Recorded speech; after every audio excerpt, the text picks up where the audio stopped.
is connected.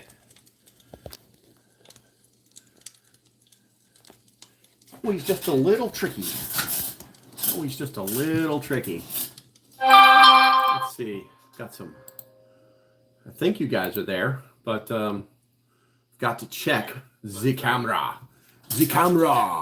Got to check the camera. Looks like it's all there. Okay. All right, good. Now I got to get some coffee. Be right back. Oh, wait. I forgot. I got some music for you. It's right there. There you go. Enjoy. Is it going to play? What's it doing?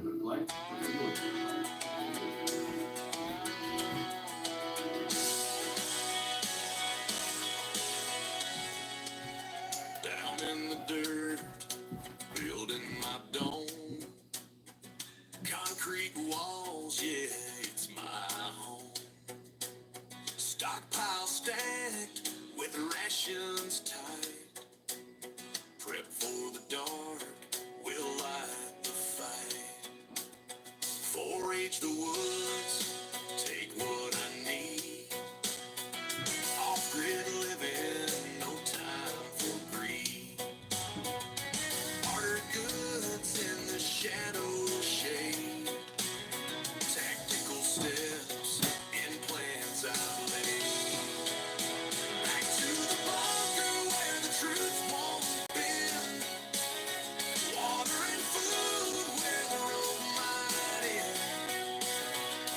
Bug out bags by the door, stand tall. Prepare for the fall. Yeah, prepare for it all.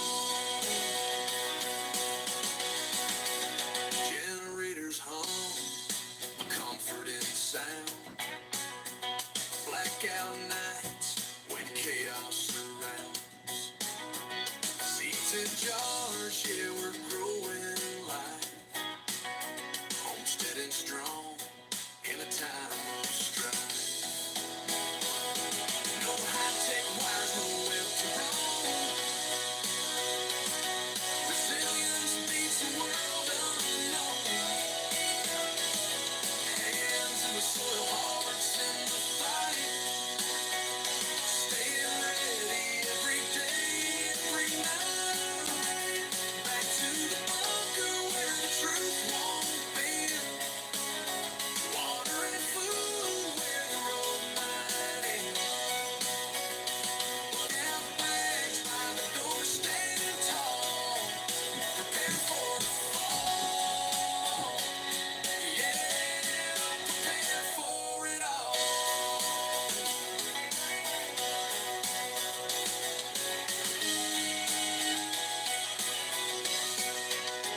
Back to the bunker where the truth won't bend.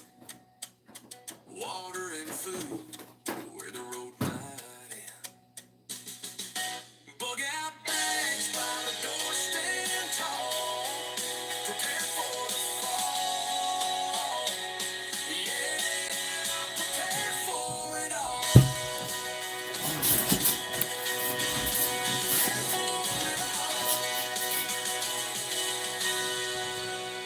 All right. Nothing but fun, right? Nothing but fun. Let's see here. Oh, I guess let's go ahead and knock it out. Bradley Collins first. Oops. Number 2. Bob Pita. Hey, you are deterred.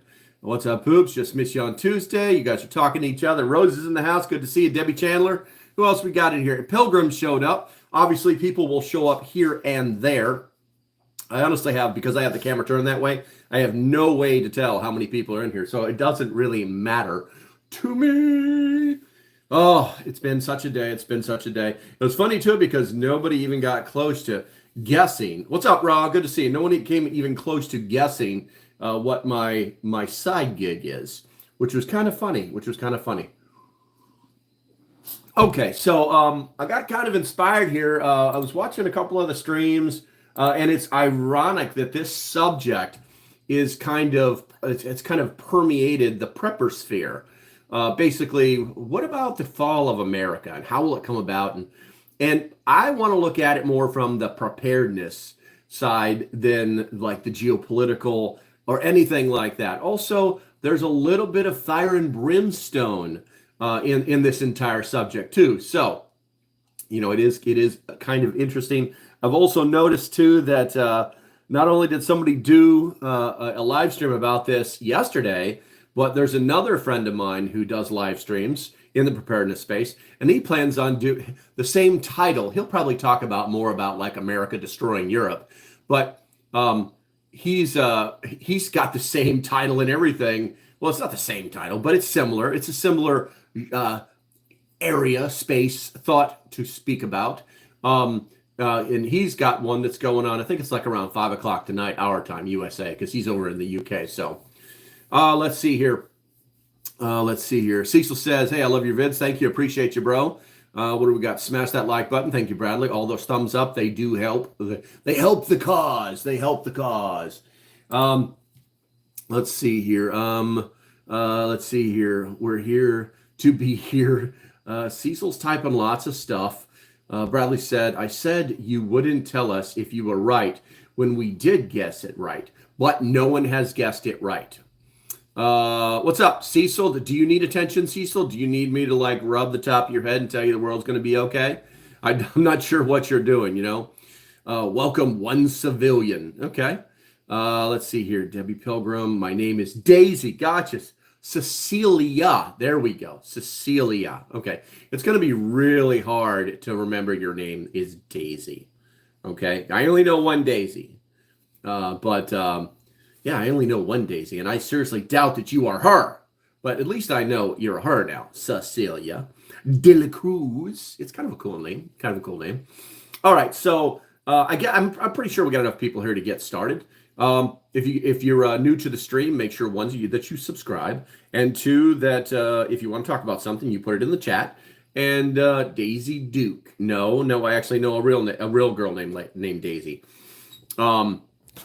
But the way this works is I talk about stuff, and you write about stuff, and then I'll talk about some of the stuff that you wrote. I've got an hour's long worth of content to talk to you about today, which is pretty interesting, Maitre D at a French restaurant. And Angie D has shown up. Good to see you, young lady. Good to see you.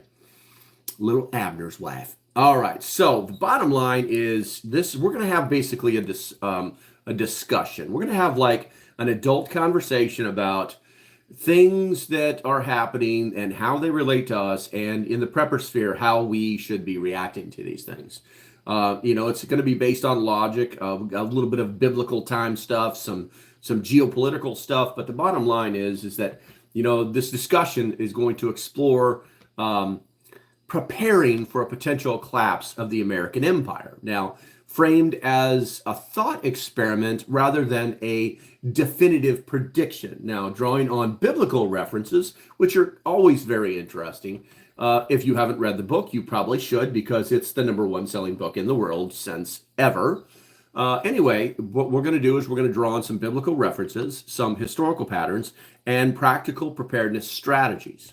We're going to address 3 primary threat vectors that the good book speaks of, and that is famine, plague, and warfare. Now, I caught some of Bear Independence talk on this, and he kind of went down this road, but he's very much on the religious side. I want to stay on the preparedness side. So we'll still use those references, but what we're going to do is just keep them basically religion neutral. Okay, so the focus is going to be on homesteading and self-sufficiency so that you can mitigate these risks. Now, offering actionable steps for individuals and communities. Now, the key themes and assumptions in this video is going to attempt to ground the discussion in historical context.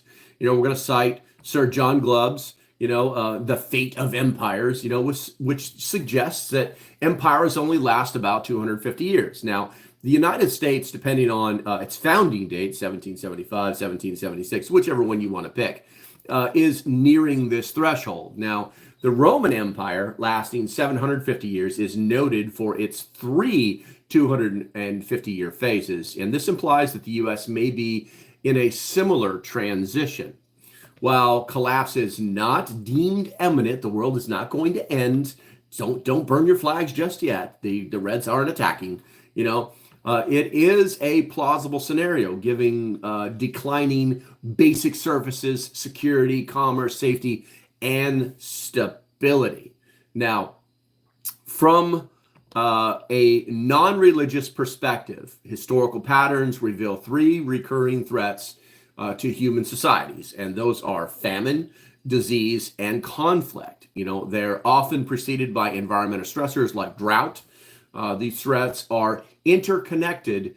Drought can lead to food shortages, which weaken populations, increase disease, susceptibility, and spark resource-driven conflicts. Now, ethical behavior rooted in compassion and cooperation serves as a foundation for reducing these risks by fostering resilient communities and equitable resource management. So we're going to go into some definitions. I'm going to check the chat here real quick. Because I'm doing this on my telephone, my cellular phone of magical, mystical, wizardry stuff. I'm going to be not having a poll question, so I'm going to spend more time in the chat. Where are we at here? Nice microphone. I know it's huge. No, this is one of my very first ones. This is my best mic. This is what is it? What is it? I can't read it. It's like an otter blue or something like that. I can't even remember the name of it, but it's a healthy mic. It's a healthy mic. And welcome the Storm Lab or the Story Lab. Good to see you.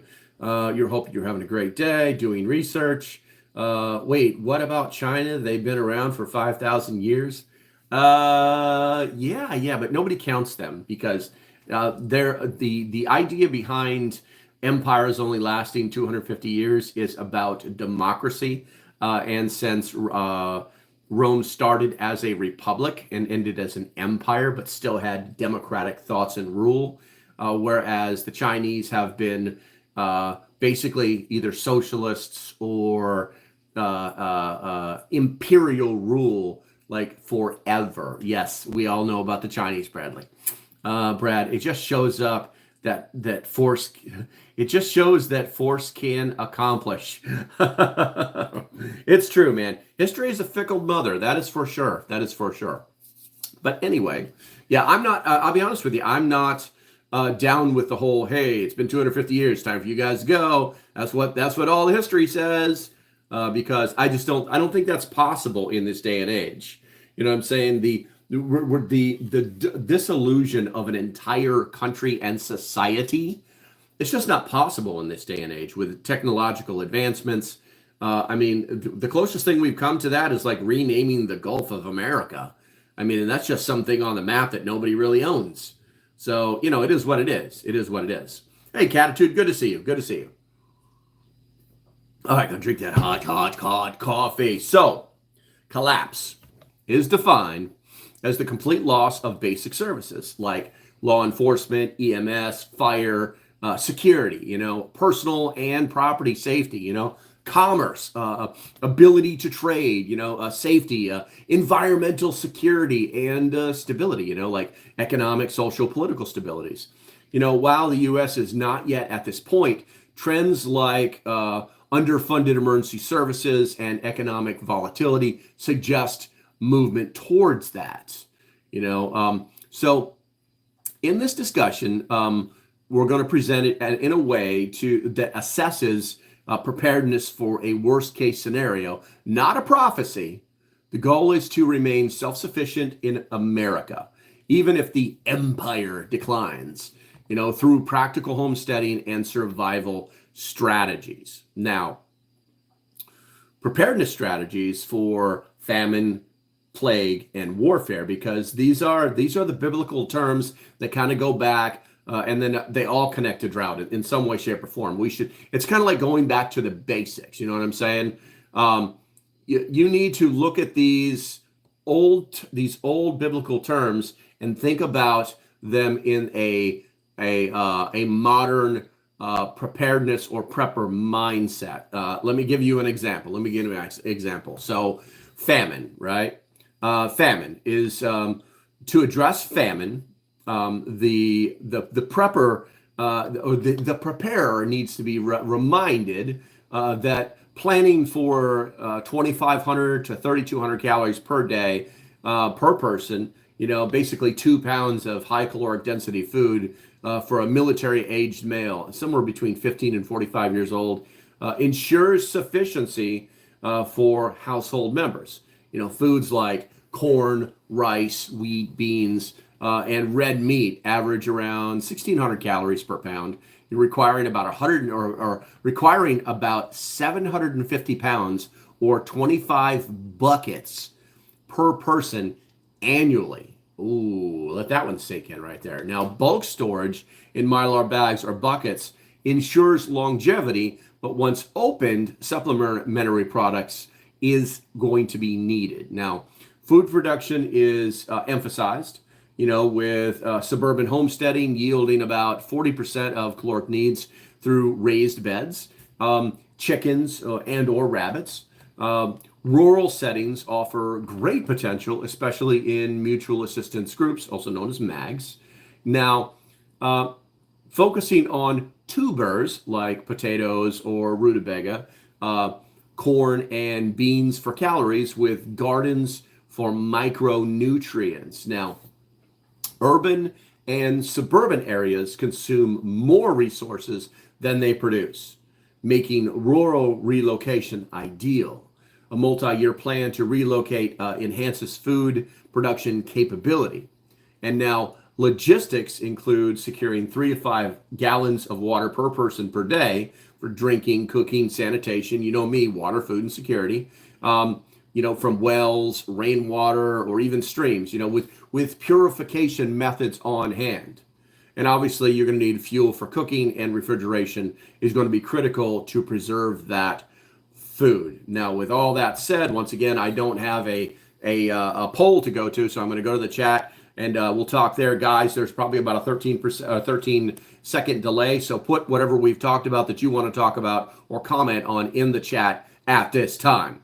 With that said, Bradley Collins, so we need smaller government and more local government. That way cities can thrive on their own according, and the high government should only have general rules for things like across borders. That is the way it's supposed to be. That's the way it's supposed to be. That's the way our founders wrote it. If you go back to the very beginning papers before there was even a constitution that was written, okay, you'll find that was the goal, that the government, that the federal government would only provide for these very large things, the defense of our nation, okay, necessary infrastructure that went beyond the state's capabilities, okay, and the of preemption or federal rights, okay, so that the states could never walk all over your rights, okay, and then everything else was supposed to go to the states. Everything else, all the rules. And that way, if you didn't like living in one particular place, you just loaded up your cart and horse and you moved to a different state. It's that easy. It's that easy. That's 100% the way it's supposed to be, Bradley. But in our modern world, we've already muddied those waters, and there's no going back from that. But technology gives us more capabilities now to fight that kind of foolishness. And obviously Captain Red Tie's in office with a bunch of other Red Tie people, and they are doing everything they can to dismantle the socialist infrastructure that was built up over the last so many years. So let's see here. Raw, I like your name, bro. Isaiah 30:26, deep shelter is a must. There you go, bro. There you go. And good to see you here. Good to see you. All right, so the next one is plague. Now with plague, the idea behind plague preparedness focuses on wellness and fitness to reduce disease susceptibility. Now, lifestyle changes to minimize reliance on medications, often sourced from China or India, are urged.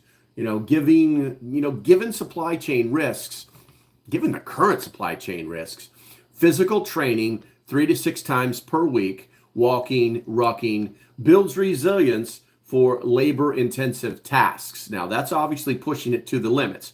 I would say you probably need to, guys, I hate to tell you this, but the Marine Corps standards say that a Marine will work out no less than 3 times per week. I mean, unless they've rewritten them, that's what the U.S. Marine Corps uses. So maybe that should be the base standard. If you want to go further than that, good on you. Become hard to kill, physically fit, physically. So something to think about. Now, but we want to be able to build resilience for labor-intensive tasks. Because let's face it, when the gasoline runs out, you got to do all the labor yourself, bro. So I don't care how pretty your machine is. Now, the other thing to think about too is hygiene. And hygiene prevents disease vectors. It's that easy. Flies, fingers, and faces. It's that easy. The fly lands on it, you touch your face, now you're bleh, okay? Through history, that's how plague was spread, that between the rats, and there's a couple of the different vectors, but those are the main ones here in America. So stockpiling cleaning supplies and planning laundry are essential, okay? For instance, tomorrow's laundry day here. I got to do the laundry tomorrow. Tomorrow's laundry day. Why? Because that's the day we do it, because there's a plan to get it done so it doesn't pile up. All right, so local medicinal plants, things like mullein or jewelweed, should be identified and mapped out. A stockpile of over-the-counter medications like acetaminophen, ibuprofen, Benadryl is heavily advised. And medical preparedness also includes wound care supplies, gauze, tape, gloves, disinfectants, and a sick bay for quarantine. Basically, if you have to quarantine somebody, it'd probably be a good idea to have a plan for a room specifically that you can do whatever you need to do in there. You know what I'm saying? You can quarantine, separate people that become sick. Now, basic trauma care and nursing skills are going to be critical. They are critical. Logistics involve trash disposal to avoid disease vectors, clean water for hygiene, and protocols for cleaning contaminated materials. It's really that easy. Get healthy and stay healthy, and you don't have to worry about the plague. I know the plague got cured, blah, blah, blah. It's a euphemism. It's symbolism. We're symbolizing things using this identification process. Going to the chat, Rose says there are several suggestions for changing the state border from Indiana and Oregon. I have seen that, but that just has not moved forward. And they had the vote to do it too, and it just kind of stopped. Weird. Rose also says, although in medicine maggots have proven beneficial for removal of necrotic tissue to promote health and new growth. Yes, that's centuries old, technology, medicine. If you've got maggots eat dead skin. Maggots eat dead flesh. They like it. So if you get your hands on some maggots and you got a wound that needs to be cleaned out, hint, hint, hint. Okay. So with that said, you guys really aren't talking very much. I need to check. What's my chat ratio? My chat rate is 0, guys. I mean, come on. Leaves to cleanse blood. Ooh, I like that catitude. I like that a lot. All right. So number 3, warfare. Now, this one can be a little bit tricky because it kind of leaches into a lot of different stuff. Light Raider, good to see you, Brand. Good to see you, my friend. So, in warfare, basically warfare is to mitigate warfare. The prepper needs to avoid high population density areas, which are targets for conflict or authoritarian control. Rural relocation reduces exposure to such risks. Legal access to firearms and training is emphasized. Pew, pew, pew. Proficiency across platforms, pistols, rifles, and shotguns, and some small unit tactics. It will enhance your defensive capabilities. Now, spare parts and maintenance supplies are necessary. In restrictive areas, individuals face a choice: relocating to less restrictive regions or practicing non-compliance, accepting potential consequences. The logistics of this situation are that they include avoiding conflict due to limited personnel, gear maintenance, sewing kits, sharpeners, and fuel vehicles ready to support for mobility. Now, one of the supporting factors we're actually moving into supporting factors. So basically we've covered famine, plague, and warfare, and how they directly relate to preparedness We're obviously using those biblical terms in a non-biblical manner.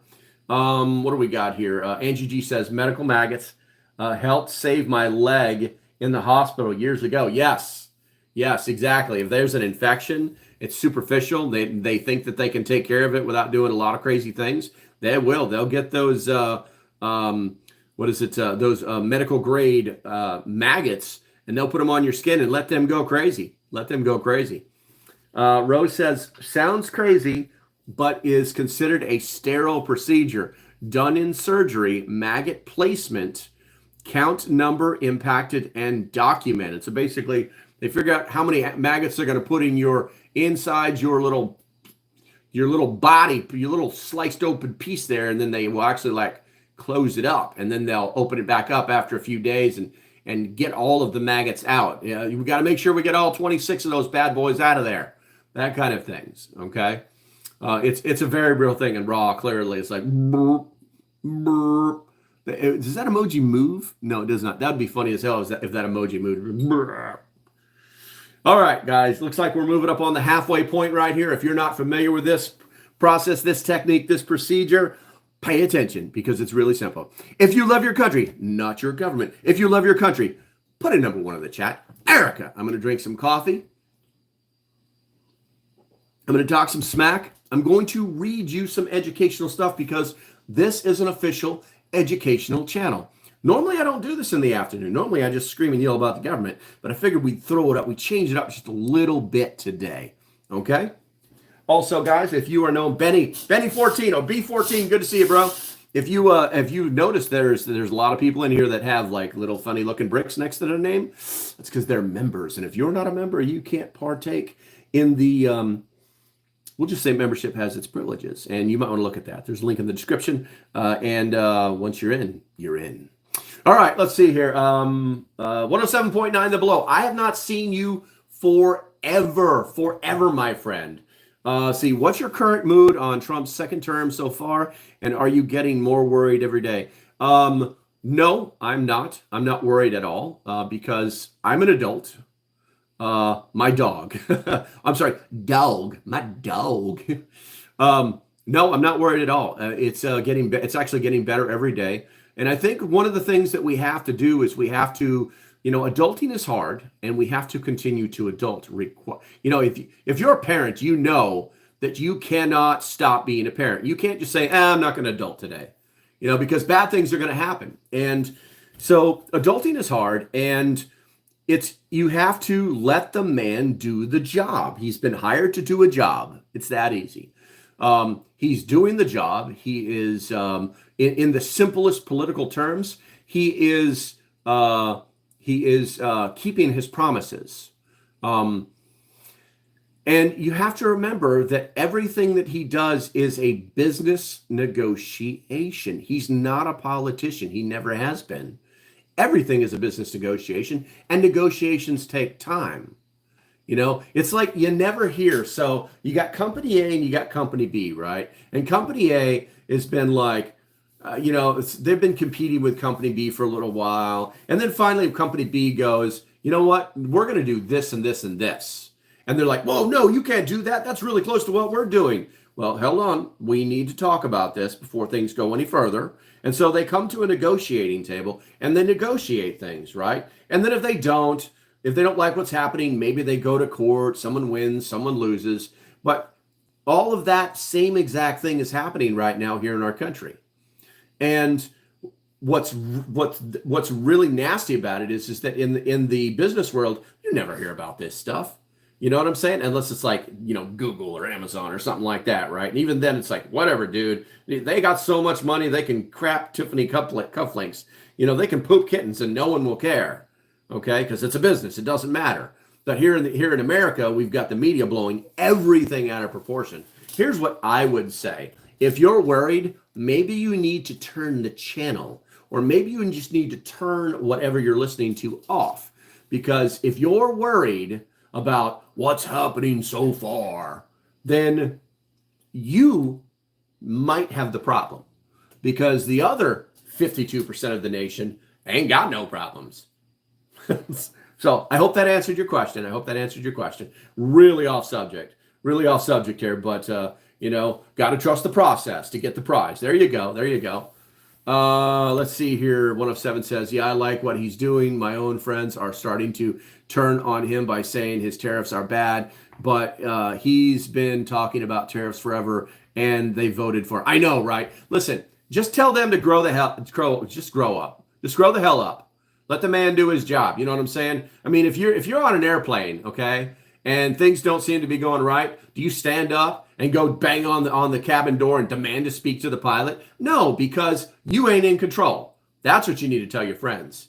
You know, you need to tell your friends to pop a beer, sit back behind a fire, and watch this play out. Because you know what? We just went 100 days. I think we're at around 100 days now. I mean, come the hell on. There's going to be a lot more of these 100 days that go by before we're all like knee-jerk reaction, like freaking, you know, teenagers who just got caught, you know, with their hands in their pants or something. You know what I'm saying? It's foolish. It's childish. And you don't want to tell your friends that they're children, but you do need to tell them to take a breath and maybe be adults. You know what I'm saying? Because it's just childish behavior. It's just childish behavior.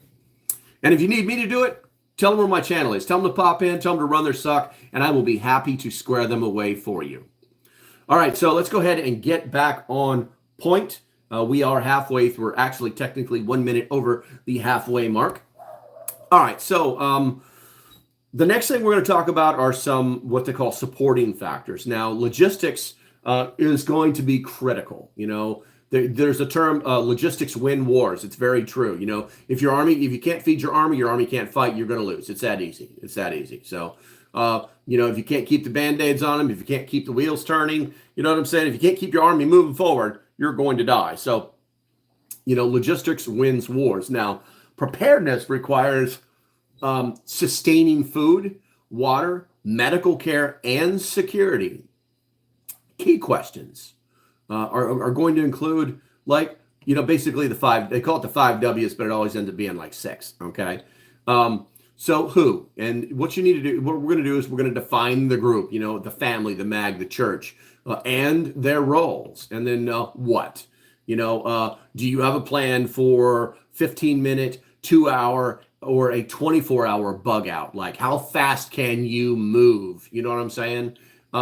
Because these bug out scenarios are going to be prioritizing essentials like, you know, bug out bags, food, weapons, etc.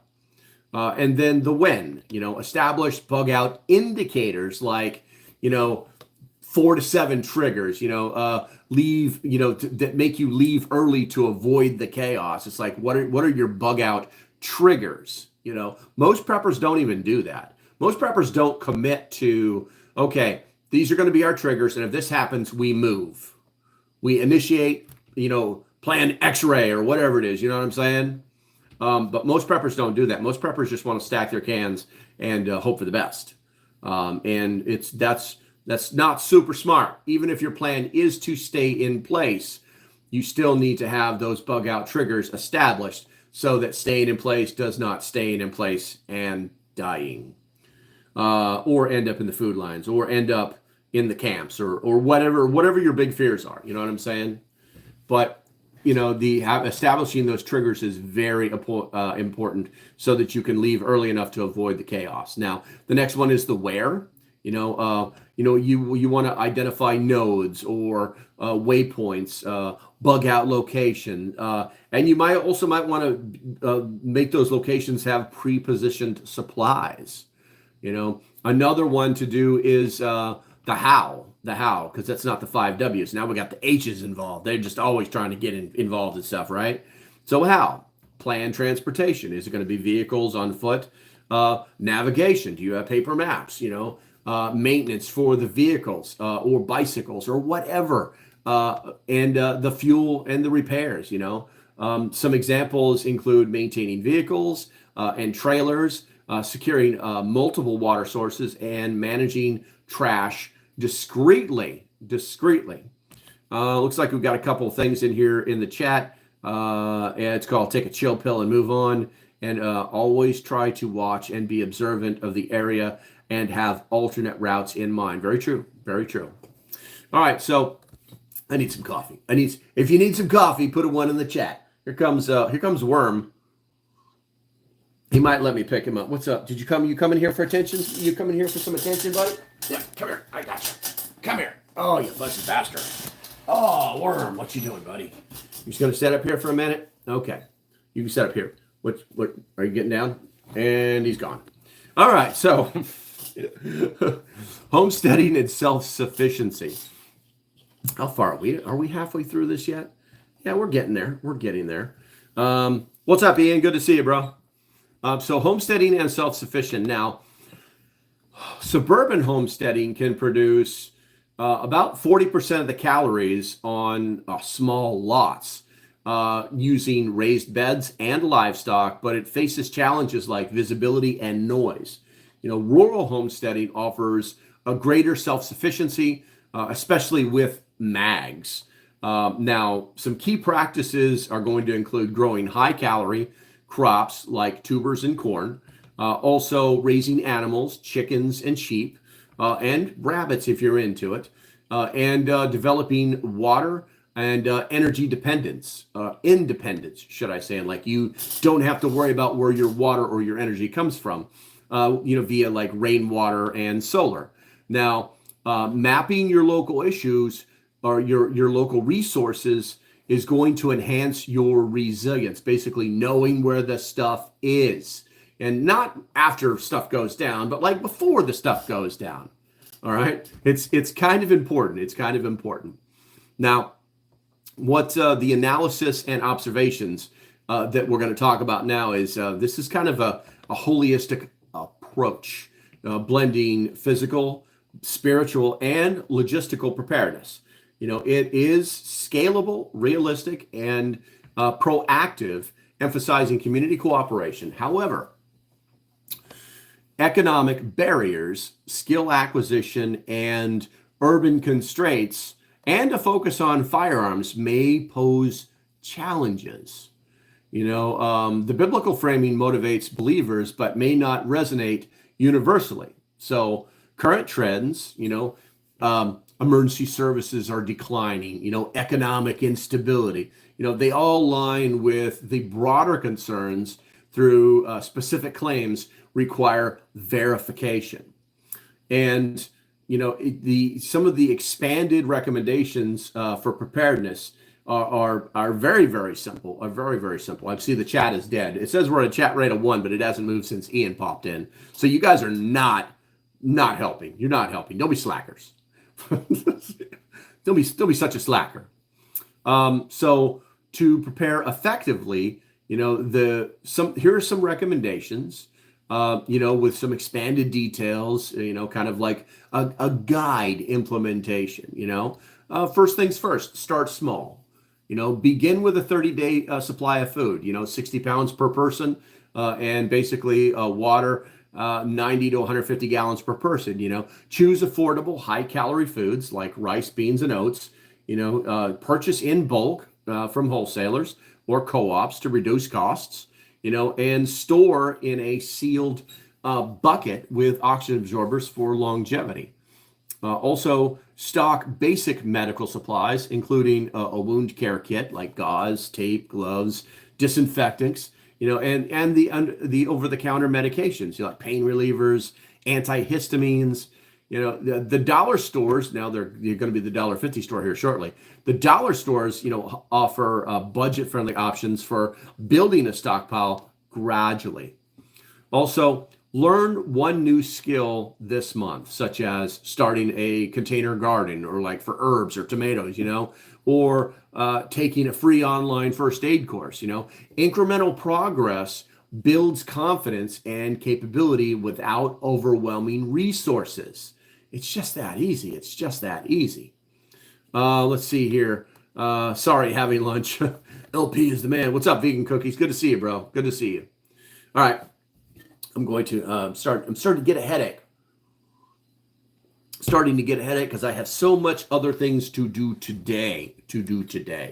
All right. So continuing on. 1% better every day. There you go, B. There you go. B. Lenny, 14. Yes, a little by little. Little by little. All right, so number 2 is going to be build community. This is one of the hardest things to do in the prepper sphere. All right, Maybe joining or forming a mutual assistance group, also known as a MAG, to, with the goal of sharing resources or skills and labor. I would start by connecting with neighbors, local preparedness groups, or church committees. Regular meetups, like, kind of like monthly, skill sharing sessions are going to foster trust and, coordination. Collaborate on bulk purchases, kind of like, food or seed to lower cost. For example, a group of 5 families can split a 1,000-pound grain order, reducing per family expenses, or establish clear roles within the group. Who's the gardener, who's the medic, who's the mechanic, in order to leverage diverse skills. Now, practice scenarios like group evacuations or resource sharing to ensure readiness. And we're not going to really talk about, because that's, community work is exactly that. It's not really something you're going to learn a lot about online or even in this live stream. It's something you have to do. It's kind of like lead them to water, hope they drink kind of thing, But what do we got? Phil showed up. What's going on, bro? I don't recognize you. Make sure you hit that subscribe button. Okay, so the third thing is, and we've got 4, 5, and conclusion. But the third thing is assess your location. You're going to want to evaluate whether your area produces or consumes resources. That's really key. I'm going to say that again. Evaluate your area to see whether your area produces or consumes resources. Now, urban dwellers should assess space for gardening, like on your balcony, or even better, vertical gardens, and also legal restrictions on livestock or firearms. Those are always going to be, we always got to follow, the rules until it's shtf. You know what I'm saying? You can use online tools like Google Earth to identify nearby water sources or green spaces, and if relocation is needed, create a 1 to 3 year plan. Research rural areas with affordable land, access to water, and permissive laws is always good, and you can always save incrementally, like $100 a month for a down payment or moving costs. You're going to definitely want to map your local resources, such as wild plants, like dandelions, clover, whatever the wild plants you have that are resources, or even a community garden. Apps like, what's it called? iNaturalist is actually an app that you can use, and it can help identify useful species. You want to document your findings in a notebook for reference during disruptions, kind of like know where things are and what they can be used for. So it requires effort. All right, let's see here. Vegan Cookie says, this is a bit overkill, but I'm considering a mobile hot water unit that runs off propane for emergency showers, contamination, etc. Your thoughts? I think I'll work on it later this weekend. Well, if you've got the technology in your brain housing group to make something like that, I would definitely make it. But I would also tell you that you can buy those things. They actually exist. They're huge in the RVing/car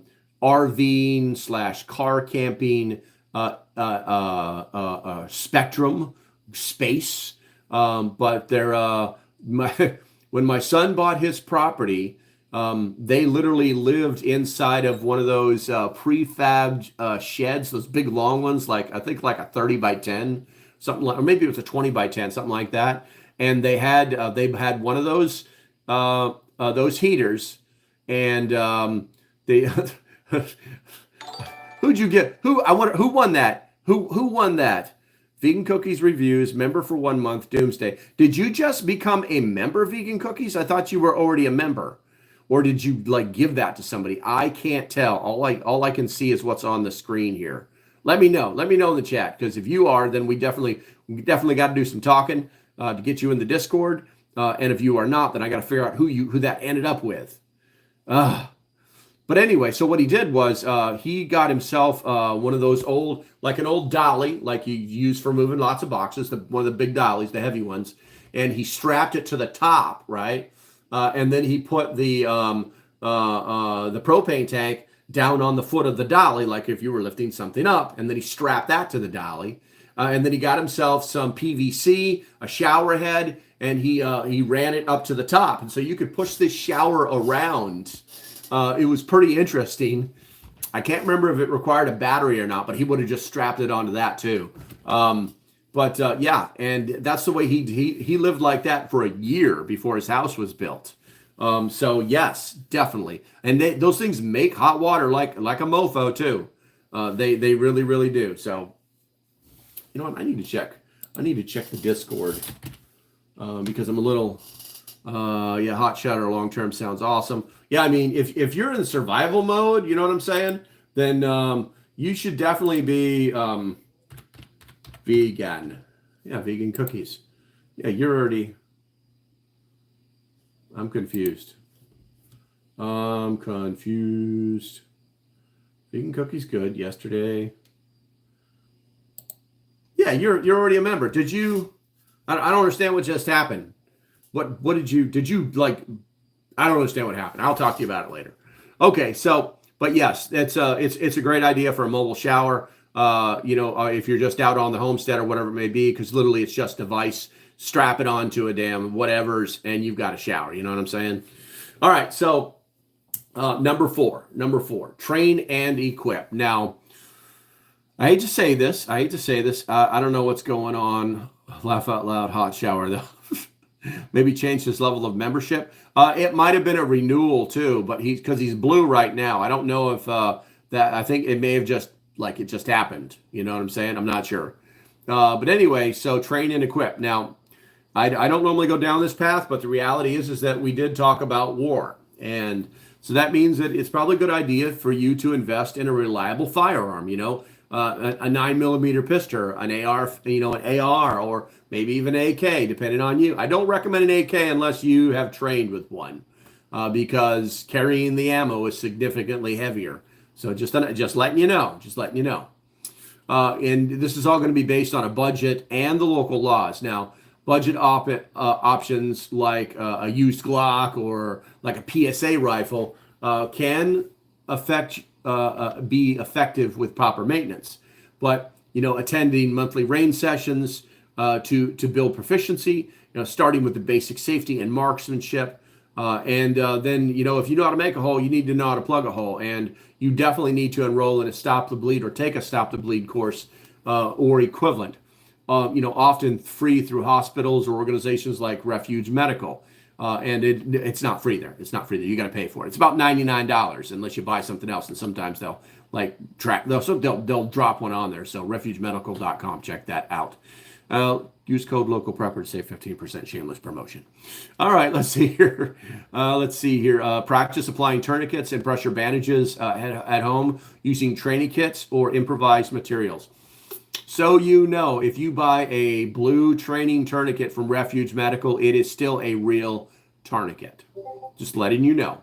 Let's see here. You also need to learn navigation with paper maps. Purchase some topographic maps of your region and practice plotting routes to safe locations. Conduct a family drill to navigate a 5-mile route without GPS. And this is going to reinforce skills in low-tech scenarios. All right, let's see here. I'm going to go ahead and take a look at the chat here real quick. Let's see. Hey, I'm here now just in time for Pew Pew. There you go. Of course, not a sponsor. Of course. You guys didn't know this. Not a sponsor, has a gun channel. Check him out. Let's see here. AK, not a good beginner. AR, ammo cheaper. Yes, exactly. Let's see. That's right. You can't be as cool as I am. AK man. No, I'm not. I love ARs, but I also love AK. So, all right. Cost of ammo is a big factor. Very true. I'm getting those deals, but the cost of ammo is going down now. So guys, start paying more attention to it. I think right now, the general rule is right around for 9mm and AR. I'm seeing deals right at the $200, $220 for 200 rounds. It's right in that range is what I'm seeing on a daily basis. Let's see. Ian says, took a shooting class. I had the only AK I was bullseyeing the A box at 60 yards all day. Oh yeah, that bullet has a flat trajectory out to about 100 yards, and then after that it starts to die off. You really need to know how to shoot it past 300 yards. Weight of the ammo is probably, yeah, quad Z. Zzz. I'm calling you quad Z, bro. Quad Z. Yeah, weight of ammo probably. Yes, it is. It's normally about the magazine it held. If you go with a polymer magazine or an AK, you're probably so metal magazine, metal AR magazine, and 30 rounds is on average is usually right at 1 pound. Okay, a metal magazine with AR is going to be 2 pounds. A polymer magazine with, I'm sorry, not AR, but AK is going to be 1.5 pounds. So it's significantly, and when you start stacking mags, it's significantly different. Let's see here. Vegan says, it's just so unjustified to buy machines to make your own ammo, in my opinion. Rather just buy lots and store it. Well, anyone's thoughts on mid, long term? I mean, it's not...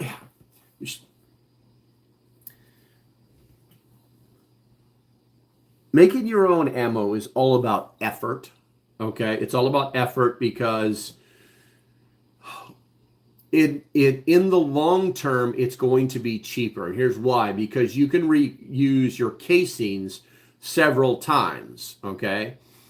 Obviously, you can't reuse the projectile. You can't reuse the primer. You can't reuse the powder. But you can reuse those casings several times as long as they're not damaged, misshapen, blown out. You know what I'm talking about. And in the end, that will save you money. Okay. I mean, they're literally giving you the box. They're giving you the ammo holder, for lack of better terms, the egg crate for putting the bullets in. You know what I'm saying? They're literally giving you all that when you buy a box of ammo, right? So the general idea is that you only buy the parts that you need, and then you put in the effort to rebuild the round itself. I've done it before, and it does cost money, but is it more expensive? I guess that's the real question. Is it more expensive to reload than it is just to buy brand new ammo? And I would say that that's situational because the price of ammo is often fluctuating. So let's see here. Let's see. Looks like Vegan and not a sponsor just hit 1 month. Oh, gotcha. Just hit 1 month. Gotcha. Let's see. Vegan Cookie says... not a sponsor, just gifted a membership to Preston. I don't even know if Preston's in here. Preston, VJ, and 99 cents. Everybody, make sure you guys hit that like for Vegan Good Cookies. Good cookie reviews. If you guys didn't know that, he reviews hardware, like electrical and mechanical hardware. He has his own YouTube channel, so make sure you guys check him out. But I don't know if Preston, if you're in here, make sure you put something in the chat. Because you're a member now for 1 month. 1 month. I'm not sure at what level. Does it say gifted a local prepper memberships? It doesn't say what level he's at, but that's okay. We'll figure that out. All right, let's see here. We got about 8 minutes left on this live stream. We were confused. Can we reuse the human targets? Yeah, a couple of times. Discord. So you got him at you got Preston at doomsday level. Okay. Well, when he contacts me like he's supposed to, then yeah, I'll put a message out there to the members only, into the members only post on YouTube. And if he jumps in, he jumps in. All right, let's see here. And I do remember Preston, but I don't know that he does the afternoon stuff. So, all right. So 5, logistical planning. What you need to make sure is that you develop that 15-minute, that 2-hour, and that 24-hour bug out plan. That's basically like something's going wrong. We've assessed it. It's hit our triggers, and how fast can we move? Okay. So basically if you develop that 15, 2-hour, or 24-hour bug out plans, for the 15 minutes, it's essentials. The only thing is that you pack, the bug out bag with food, water, first aid, flashlight, knife, so on and so forth. And, for the 2-hour plan, you're going to include larger items like tents, extra food, stuff like that. For the 24 hours, you're going to be loading that vehicle with food storage, tools, fuel, just everything that you can think about. And the idea is that you would be gone in 15 minutes, or you would be you would be out of the house in 2 hours, or you'd be out of the house inside of 24 hours, to try and determine those things, Lugging 50 rounds, pistol ammo short term just seems fine for me. Yeah, 50 rounds is nothing. 50, that's a box of pistol rounds. That's nothing. Put it in a Ziploc bag, throw it in your cargo pocket. You'll be golden. You make a lot of noise, but you'll be golden. All right, so what you also need to do is list your bug out indicators, kind of like, power outages that last more than 48 hours, or civil unrest within 10 miles, You want to assign a numerical threshold, kind of like, between 4 and 7 indicators, for clarity. And you need to practice decision making with family to ensure alignment, like, can we be gone in 15 minutes? We need to discuss this, that kind of thing. So, and then obviously you want to pre-position supplies at your secondary location, such as a relative's, like maybe a rural property or grandma's house, stuff like that, And then you want to store basics like 30 days worth of food supply, water filters, spare clothing, and you want them to be in waterproof containers. I know a lot of people that do this in totes. Just put these totes that have everything you're going to need for however long you want it to be, and then you just put it in grandma's garage and stack them on top of each other, and you just come check them once every 6 months, that kind of thing, But obviously you want to regularly check and rotate those supplies to maintain their freshness, because some things will go bad depending on what you put in that tote, Water filtration, people. There you go, vegan cookies.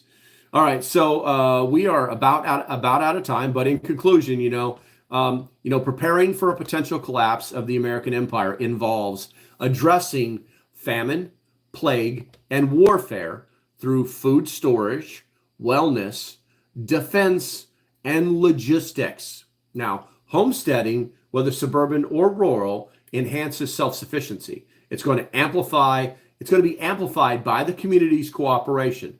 And logistics ensures suitability, answering the who, the what, the where, the when, and the why, and the how. While not imminent, collapse is a valuable thought experiment to assess readiness for disruptions.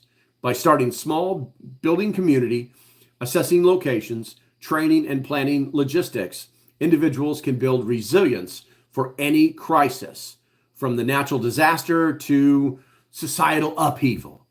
It's all very possible. All right, let's see here. Thank you for keeping us entertained. Keeping you entertained? This is an educational channel, man. It's like we're not PBS, we're EBS, the Educational Broadcasting System. All right.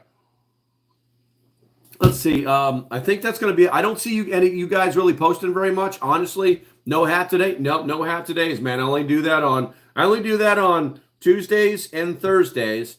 And tomorrow I can't do it tomorrow because I'll be on the road tomorrow. But maybe Friday. So have your wallets ready, because that's how that happens. All right, guys. That's going to be about it. I am technically out of time. Do me a favor, make sure you hit that thumbs up on the way out the door, because it's free and it's good for me. You do it every day on UOF though. On UOF. I don't get it. I don't know. On you. I'm shrinking the bills. LPs. Okay, that's going to be about it, guys. Yeah, that's going to be about it. Stay safe. Have a great day, and I shall see you when I see you. Bye-bye. Now I got to turn this thing around because it's my phone. All right, hold on. What do we got here? All right, what's going on? What's going on over here? Arr.